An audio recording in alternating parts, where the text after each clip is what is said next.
Have you ever felt like you're always in motion but unsure of the destination? Each day feels like a loop you can't escape. Wake up, grind, get drained, repeat.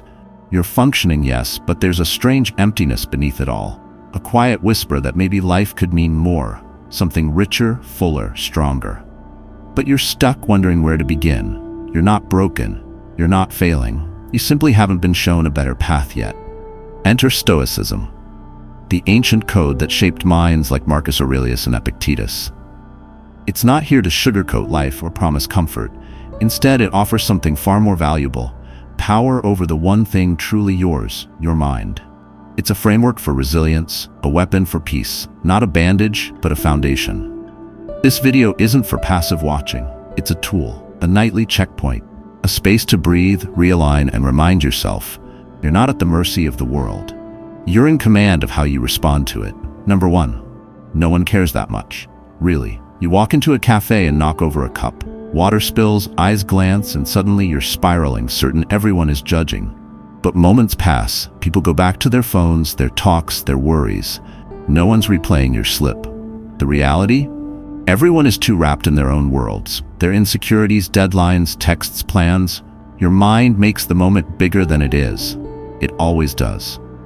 How much attention people actually give us. We're the star of our own movie, so we assume others are watching just as closely. But in truth, they're not. Marcus Aurelius once said, "You shouldn't give circumstances the power to rouse anger, for they don't care at all." Life doesn't pause for your stress, and neither do people. Most aren't keeping track of your stumbles. They're wrapped in their own worries, just trying to get through their day. Have you ever held back just because you feared being judged? Maybe you drafted a message but didn't hit send, or had an idea in a meeting but stayed silent. Maybe you loved that bold outfit but left it hanging in your closet. How many times have you built a prison out of your own thoughts? The imagined looks, the silent opinions. Try something small. Next time you feel that panic rise, stop and ask yourself, is this real or just a story I'm telling myself? Here's a simple habit to try. At the end of each day, write down 3 things you avoided because of fear of judgment. Just 1 minute. After a few nights, you'll see how often invisible fear runs your life. The twist? The more we worry about being seen, the more we hide our real selves. Philosopher Søren Kierkegaard once said, "Once you label me, you negate me." In fearing judgment, we shrink into roles. Slowly, we forget how to live and start acting instead. Stoic philosophy teaches the reverse: to strip away the noise and return to your core. To be yourself without seeking validation or waiting for approval. When you finally understand that others aren't focused on you the way you imagine, something shifts. You express yourself more clearly, move more confidently. It's like a fog lifting from your mind, revealing clarity. And in that silence, you begin to wonder, those feelings you've been carrying, anxiety, guilt, doubt, are they really yours or just shadows of a false belief? Number 2, feelings aren't facts. Stoicism doesn't tell us to suppress what we feel. It teaches us to see them for what they are.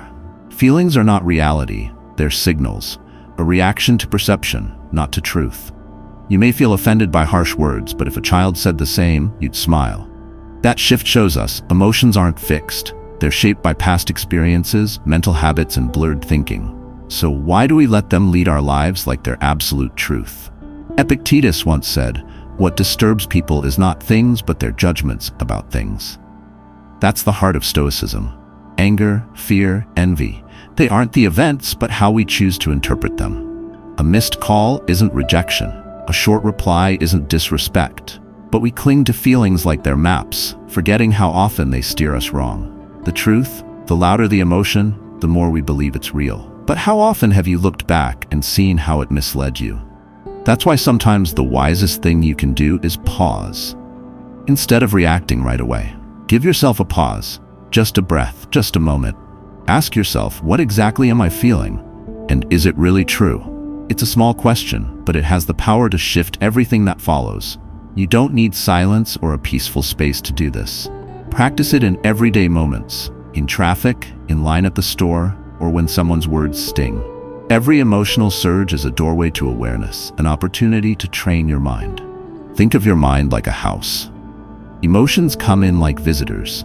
You can't stop them from arriving, but you don't need to hand them the remote, feed them snacks, or let them tear up the place. Even modern psychology agrees. In cognitive behavioral therapy, CBT, experts warn about emotional fusion, where we become tangled in what we feel. And Spinoza once said, "A person ruled by emotion is not their own master." Whether it's science or stoicism, the lesson is clear. Emotions are signals, not commands. You don't need to suppress what you feel. Just don't hand your steering wheel to the storm. Emotions are like changing skies, but you're still the captain. Winds may howl, rain may fall, but your direction stays in your hands. That's the strength of Stoicism. That's the quiet freedom of recognizing the gap between emotion and truth. If this video gave you a moment of clarity, make it a ritual, a nighttime check-in, a gentle nudge that you are not the storm. You're the sea beneath it. Subscribe not to follow us, but to follow your own path more clearly every single day. Number 3, let the ego fall. Epictetus once said, "He who believes he knows it all knows nothing." It's a warning for anyone who mistakes self-belief for growth. The second you decide you're already enough is the second you close every door to becoming more. Why do people stop improving, skip practice, or avoid criticism? It's not always laziness. More often, it's ego whispering, "You're already good enough." Let me tell you a story, because maybe, just maybe, it feels familiar. Ali was a talented designer, proud of his quick work and sharp eye. He led meetings, corrected others, and always had the final word. Then his company adopted new software. The team started learning again, but Ali refused. "This is basic," he shrugged. Months later, he was the only one lagging. Eventually moved to a less demanding role. Over coffee, a colleague said, "It wasn't your talent that failed you. It was thinking you had nothing more to learn." If that story stings, it should. That sting is your wake-up call. So ask yourself, have you ever clung to your title or avoided change just to protect your pride? Held back an apology or correction because it felt too humbling? Try this before you sleep tonight. Write down one thing you don't fully understand and someone you could ask. Don't pick someone famous. Pick someone you once overlooked. That small step breaks the ego's hold, the false shield that pretends to protect you while quietly keeping you stuck. Scripture says, "God opposes the proud but gives grace to the humble." You don't have to be flawless, but if your pride keeps you from learning, you'll fall behind, even when it seems like you're ahead. Ego isn't your identity. It's the leftover noise from the fear of not being noticed. Real growth starts when you accept being corrected, being stretched, and being the student again, with nothing in your hands but the willingness to learn. And when you do, something shifts. You stop chasing approval from everyone. You realize all you need is one true version of yourself, honest, grounded, ready to grow. But that lesson? That's for another time. Number 4, you don't need many. You don't need everyone. There's a specific kind of fatigue, quiet and heavy, that creeps in from keeping connections that feel hollow. Smiling on cue, replying with the perfect emoji, mirroring someone's tone, just to keep things normal. And why? Because we fear something that feels silly but stings deeply, being left with fewer people. They say, go alone to go fast, go together to go far. But they miss one truth. If you choose the wrong people, you don't go anywhere. So, are you still holding on to ties that drain you just to avoid being called lonely? Here's a shift in perspective. The more concentrated something is, the more valuable it tends to be. Think gold, think time, think friendship. And Lucius? He understood this well. He worked for a top-tier marketing firm, always present in crowded meetings, always networking at high-energy events. His schedule was packed for weeks, but when he unexpectedly lost his job, not one person from his network reached out. A few days later, he hosted a small birthday dinner. Only one person showed, his younger brother, the same one he often overlooked because he was always too busy. In that quiet evening, Lucius saw it clearly. Being surrounded doesn't mean being supported. True care doesn't need a crowd to prove itself. Have you ever felt that? Like the more people around you, the more you perform a version of yourself that feels safe? But Stoicism doesn't ask for applause, it asks for awareness. As Seneca once put it, surround yourself with those who help you grow. Relationships aren't meant to be burdens, they're meant to be foundations. Places where your best self is nurtured, not hidden. So here's a hard but freeing question. Are you becoming more with them or slowly becoming less? Take one step. Stop putting energy into those who constantly drain it. No need for drama. Just fall silent. Let time speak. See who vanishes and who gently remains. The truth will appear quietly, but clearly. A deep bond will always beat a dozen shallow ones. One real connection can make the noise disappear. If you've ever felt full of faces but starved for meaning, leave a small comment so someone else sees they're not the only one. Number 5. Solitude builds strength. Solitude feels like a stretch of silence. Some nights, the walls feel like they've grown wider. Not because the room changed, but because your inner stillness makes the space louder. That's when loneliness turns into something real.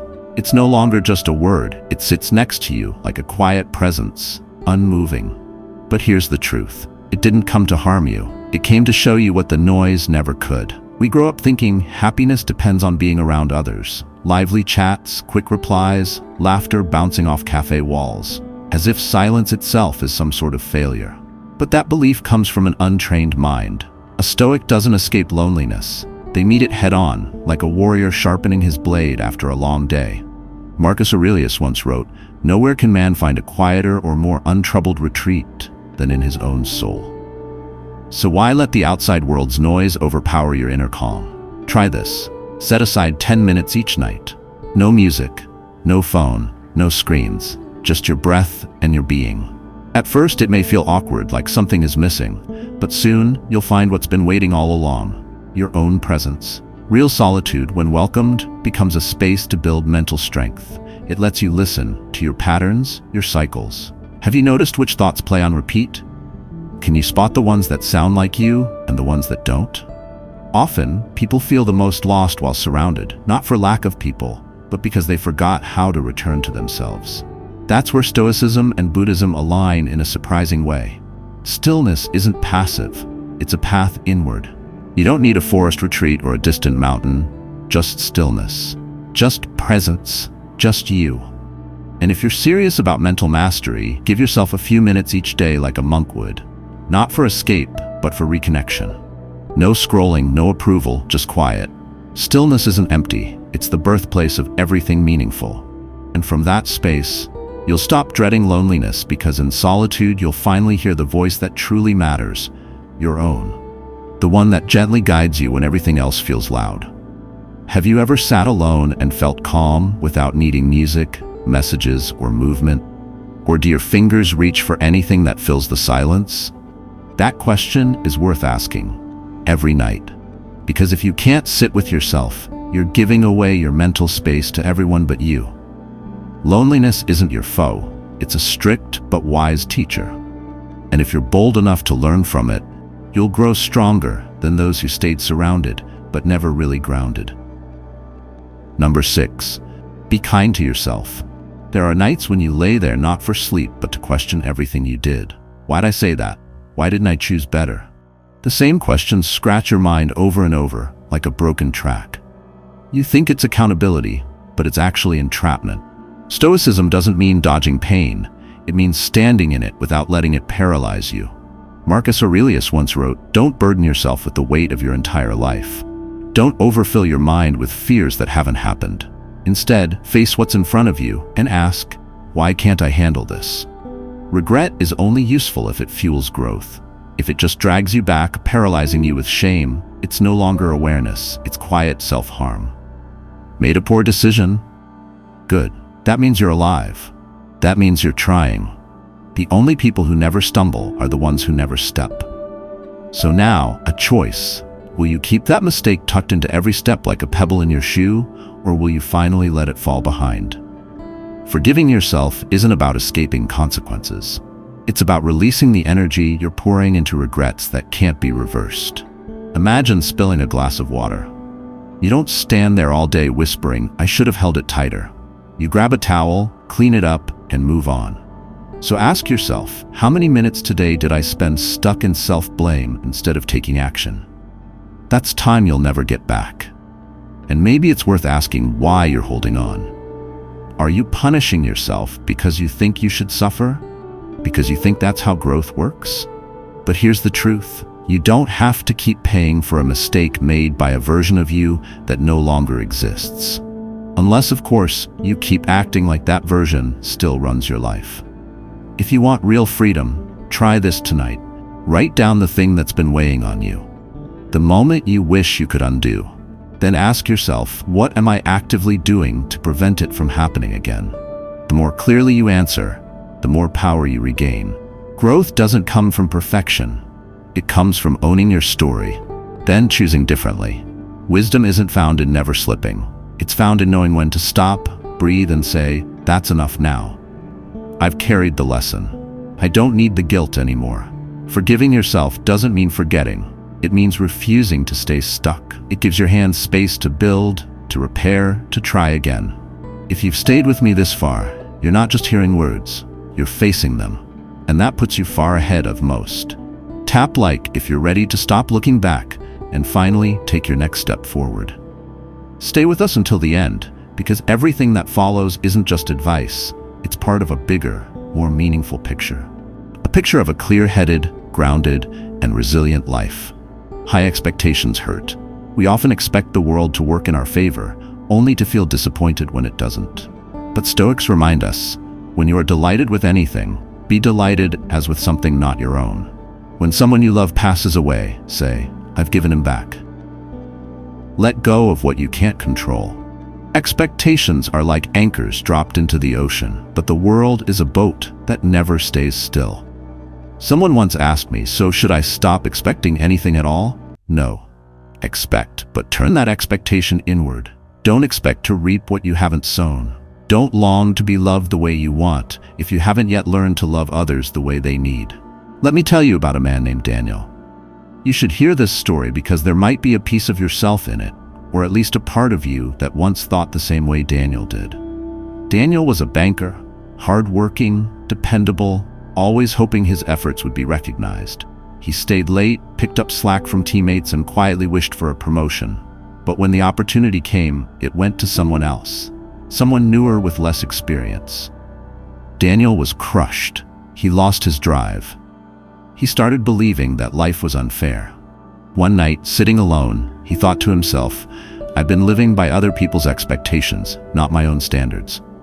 That moment transformed him. He began to set his own standards, doing things because they mattered to him, not because they might bring him rewards.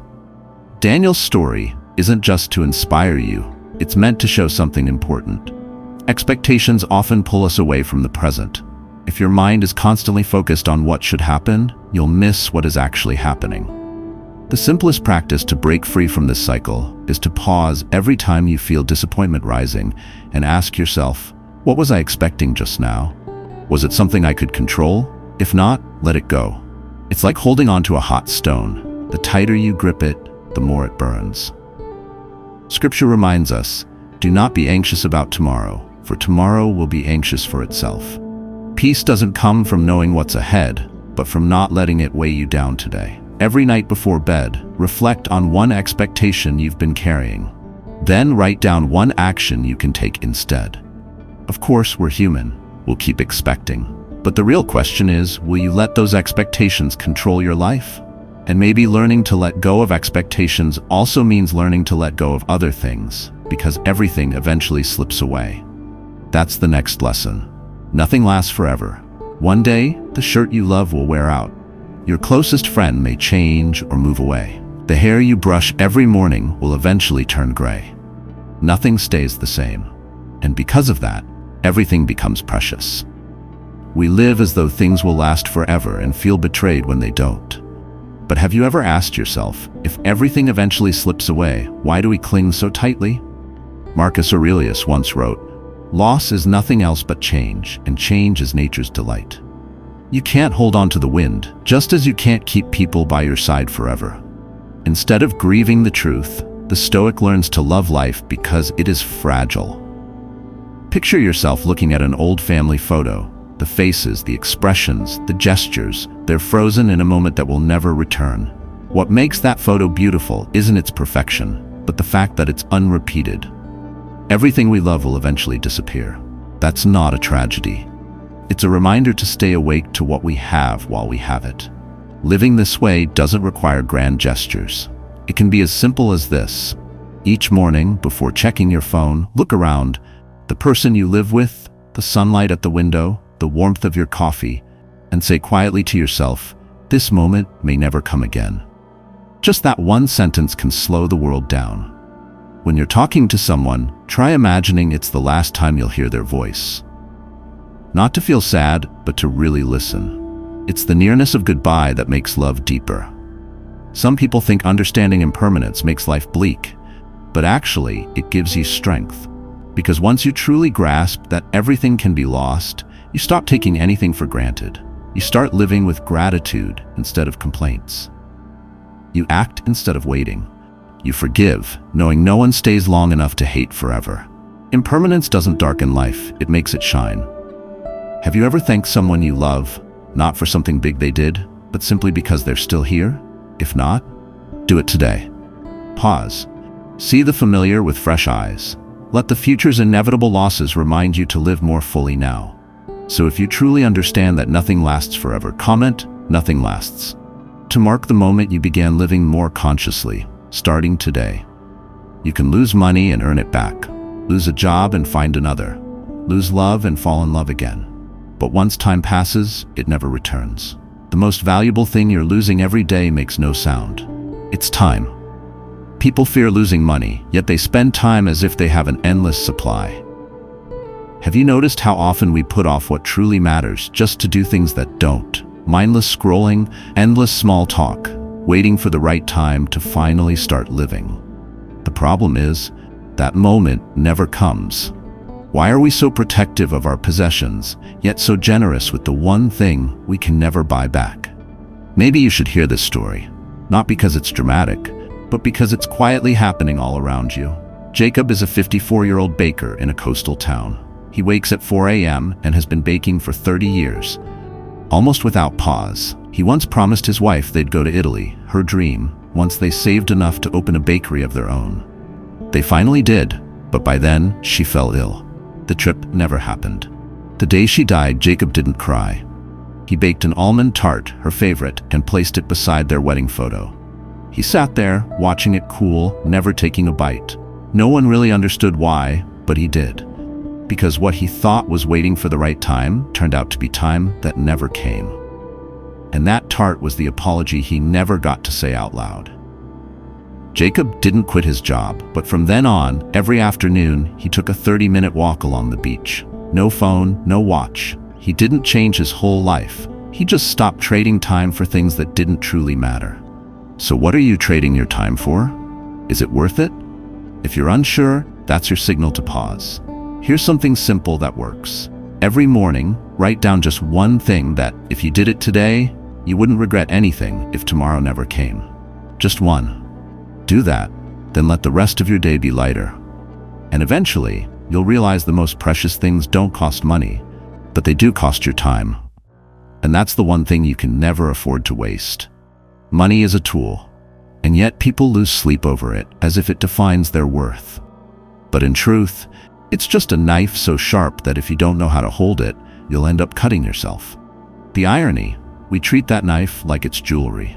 Ever notice how we trade 8 hours a day for money, only to spend that money trying to buy back our time through vacations, gadgets, or a few stolen minutes of peace? It's like pouring water into a bucket with a hole in the bottom, then using the same money to buy duct tape to patch it. Maybe the real shift isn't about making more money, but about wanting less. Epictetus once said something simple that most people overlook. Wealth consists not in having great possessions, but in having few wants. True wealth isn't about accumulation, it's about restraint. But society doesn't teach us that. It teaches us to compare, to hustle for things we don't need, to impress people we don't even care about. You're running, but there's no finish line. Now imagine this. If you woke up tomorrow and money was no longer a concern, what would you do differently? If your answer isn't nothing, maybe you're headed in the wrong direction. Money should be the wheels that take you where you want to go, not the one driving the car. So here's a small practice to live with more intention. Before bed, don't open your banking app, check crypto prices, or scroll through economic headlines. Instead, Ask yourself, what did I do today that didn't cost a cent but made me feel alive? Write down just one thing. Just one. That's how you take the wheel back. You don't need to reject money, but you do need to treat it like a sharp blade. It can help you build something or hurt you if you start swinging it around mindlessly. If you really want to change your relationship with money, don't start with budgets or investments. Start with something small, something you do daily, because it's the small daily habits that shape your fate. And that right there is the part you can't afford to skip tomorrow. Number 11, habits shape destiny. You don't need a dramatic turning point to change your life. What you really need is to brush your teeth on time. Sounds trivial, but it's the small everyday actions, reading a page, getting up when the alarm rings, choosing to walk instead of scrolling for 10 more minutes, that quietly shape your future. People often wait for a breakthrough moment, a crisis, a mentor, a sudden surge of inspiration, but real life doesn't work like the movies. Destiny doesn't crash in with thunder. It whispers through the alarm clock you snooze for the 7th day in a row. Marcus Aurelius once wrote, "You must build up your life, action by action, and be content if each one achieves its goal as far as possible, and no one can keep you from this." In other words, you don't need permission to live right. You don't need the perfect moment to start. Small actions done consistently carve your character like water shaping stone. Have you noticed that most successful people don't have one big life-changing moment? What they do have are rock-solid habits. On the flip side, people who stay stuck often cling to a fantasy that one special day will reset their life. But if you can't wash the dishes on time, you won't be leading a team anytime soon. Habits are like thread, thin, fragile, almost invisible. But sew with them long enough and they become your armor. Try this. Write down one thing you know you need to do. Not something big, just something right. Then commit to doing it every day for 7 days. No announcements, no social media, just you and the act. That quiet moment, that's where your willpower gets forged. Remember, we are what we repeatedly do. Excellence, then, is not an act, but a habit. So ask yourself, what are you repeating every day? Where is it taking you? Are you living with intention or just reacting, reaching for your phone before you even open your eyes, checking social media before checking in with yourself? And if you're about to scroll to the next video, pause for 10 seconds. Ask yourself, if I did this one small thing every day, what would my life look like in a year? One step won't get you to your goal, but without it, you'll never move at all. We want to hear from you. Do you believe in the power of small habits, or are you still waiting for the right day to finally start living right? Drop a thought below. Let's make this last lesson a real conversation. Number 12, respect the body. Every night before bed, we tidy up the room, lock the door, check our phones, and plug in the charger. But how often do we stop to ask, how did I treat my body today? In a world where our phones are charged more carefully than the people using them, taking care of our bodies has become an afterthought. We skip meals to meet deadlines, stay up late to unwind from an exhausting day, and sip our 3rd cup of coffee just to stay functional. But the body is not a machine. It's a temple, and your mind is what lives inside it. When the body is drained, the mind becomes unbalanced. Sleep too little, and you're easily irritated, unable to focus. Eat poorly, and your thinking turns foggy and slow. We often assume we're facing a mental crisis when the real issue lies on our plate, under our blanket, or in our legs. We haven't moved in days. Imagine a priest stepping into a temple that's dusty, dark, and moldy. Could he pray in peace? Yet somehow we expect our minds to be sharp and strong, while our bodies are treated like temporary storage. The irony is, the more we live in our heads, the more we forget the home we live in. Your body isn't something to endure, so the mind can soar. It's the ground where everything else grows. Have you noticed that when your body feels good, you're more patient, more clear-headed, more forgiving? And how just one bad night's sleep or a small headache can send your thoughts spiraling? That's why taking a walk, staying hydrated, and sleeping on time aren't just health tips. They're acts of philosophy. Each time you choose a nourishing meal over fast food, you're practicing willpower. Each time you close your screen early and go to bed, you're building mental discipline. So before you scroll for another 10 minutes, ask yourself, has your temple, your body, been cared for today? Has it been given rest, or is it still struggling under your neglect? If you want a strong, resilient mind, start with the place it lives in tonight. Let your body be heard. Go to sleep. Drink some water. Breathe deeply. Because if you can't honor the temple, how can you expect to find peace within it? We've just explored 12 core principles of Stoic philosophy, not to memorize, but to live by. Each idea is a mirror reflecting how we see the world and ourselves, that other people's attention doesn't define you, that money is a tool, not a destination, and that loneliness isn't weakness. It's where inner strength begins. That time, once gone, can't be bought back. And that forgiveness, self-awareness, discipline, letting go of expectations, and accepting loss are all quiet but powerful steps toward inner mastery. Stoicism isn't flashy. It doesn't need applause. It's steady, like a small flame in the dark, just enough to light the path for those who truly want to keep walking. Revisit these reminders each night, not because you're weak, but because you're training yourself to be steady. If this video brought you a bit more clarity, a moment of calm, or simply made you feel a little less lost, don't forget to hit like if you haven't already. Share it with someone close to you, someone who might need a moment of grounding. And subscribe to the channel. There's more Stoic wisdom on the way, waiting for you each night like a quiet companion, reminding you that you are stronger than you think.